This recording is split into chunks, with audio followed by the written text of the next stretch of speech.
Okay, here we go. Hey guys, you know what they say, 112th take is the charm. Awesome. Tom here, thought I'd talk to you about our programming. I've been getting some questions recently, especially ever since we've extended our reach. I've tried answering them in article format, but according to our internet statistics, nobody has read those. But I thought I'd try video out, maybe even make that YouTube money. We'll see.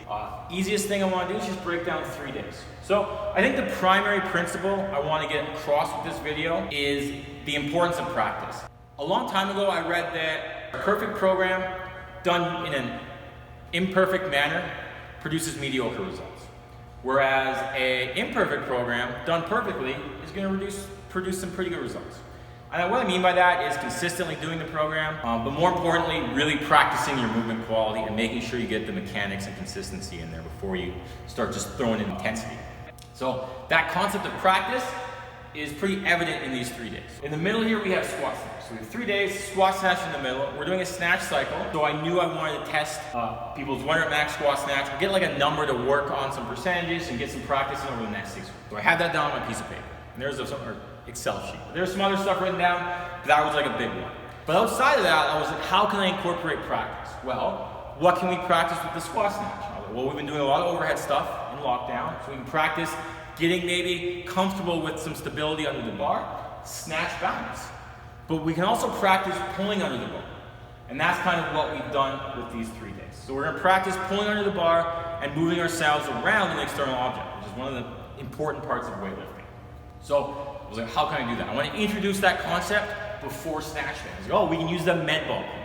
I like the med ball clean for this. I used to not like it, but then I thought about it. I've seen some other people coach it. I actually like it if it's done well. You can really use the med ball clean to hammer home that concept of both hip extension and moving around an external object. You can also make a bunch of Ace Ventura jokes, keeping the laces out, and that never gets old. So I'm a big fan of it, so I wrote the med ball clean. Now, this is a 12 to 16 minute long chipper. There's a bunch of reasons for that based on the previous days. Maybe we'll get into that later. If you look at the level 2 CrossFit guide, it's free on the internet, and you look under programming, it'll kind of explain why this was that, like based on the 3 days, you kind of write what you need. So we'll get into that maybe next time. I want to go over that concept of practice. So I wrote the med ball clean, and then I wrote time above that. There was time to practice the med ball clean. So if you're coaching it, you'd be introducing the med ball clean. If you're just doing it, hopefully you did it on your own, practice the med ball clean a little bit, got comfortable with that double hip extension. And so then when we took it to day 2, so day 1 we had med ball clean, we took it to day 2, coaching it, I could pull back in that concept of hip extension from the med ball clean, and hopefully people remembered how it felt a little bit. So I wasn't like going into this blind and being like, guys, hip extension is important. And everyone's like, well, we haven't done hip extension in a few days, what does that mean? I believe this is called layering, and it's really important. So we layered that med ball clean into our squat snatch, and then when it comes to moving around an external object, maybe it was a med ball with the laces out here, we get the idea of creating some power in our snatch balance and pressing ourselves under. Similar concepts. We took what we learned here and we applied it here where we practiced. So that's like kind of the first concept. And then we're like, oh, then we have this 3rd day, and we're like, oh, but there's more snatching here. Isn't that a little overdoing it? First, I really like kettlebell snatches after heavy squat snatches. I did it like a couple times a long time ago, and I felt that my shoulder felt better after doing it. And I talked to someone, and they're like, oh yeah, the kettlebell snatch encourages external rotation of the shoulder blade. Frickin' nerd. That's what the nerd said to me. And I was like, oh. It's like, it also packs the joint. All this stuff. I was like, oh, my shoulders just felt better. But that's why the external rotation of the shoulder blade is pretty unique to the kettlebell snatch. You're also kind of like loading it unilaterally, so you have to do a little extra mobility, and also it requires a little more stability, a little bit less strength. All those things are great as a restorative movement. And then box jumps, I really wanted to hammer home hip extension, so you got to extend the hips on the box. And then push-ups, if you just look at these 2 days, there's no horizontal pressing. You got some pulling, you got some pulling, you got some pulling.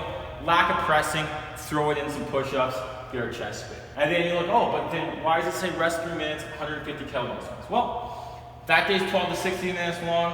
That's like 10 seconds long per set. So we need something a little bit longer. Rest 3 minutes, 150 kettlebell swings. Good way to get that in. A little bit longer time domain. So we hit that up. The other thing that's neat is a lot of those concepts with the squat snatch and the med ball clean are also apparent in the kettlebell snatch. So for this day, we built in a bunch of kettlebell snatch practice and really got people kind of to think about how they can move around an external object, aka kettlebell. And the kettlebell snatch is pretty tricky for a lot of people. So hopefully, if they had these 2 days in their back pocket, they can kind of think about this a little bit it helped it out. So just to reiterate, goal with almost every day is a moment of practice, where we can practice and we can layer onto our next days. So for this, if we have the squat snatch in the middle, our goal is practicing hip extension and moving around an external object, boom, putting it in, so introducing the concept, practicing it, and then just reiterating it with some stuff. And the other thing I just want to really quickly touch on while I have you here is a lot of times, I probably bring this up a lot, this is important to me, you'll see programming like this, and you're like, oh man, I didn't do very much. Well, one, if you did all this, and you did it at 100% intensity, you're probably a little smoked. Two, no time to practice if you cram a whole bunch of crap in there.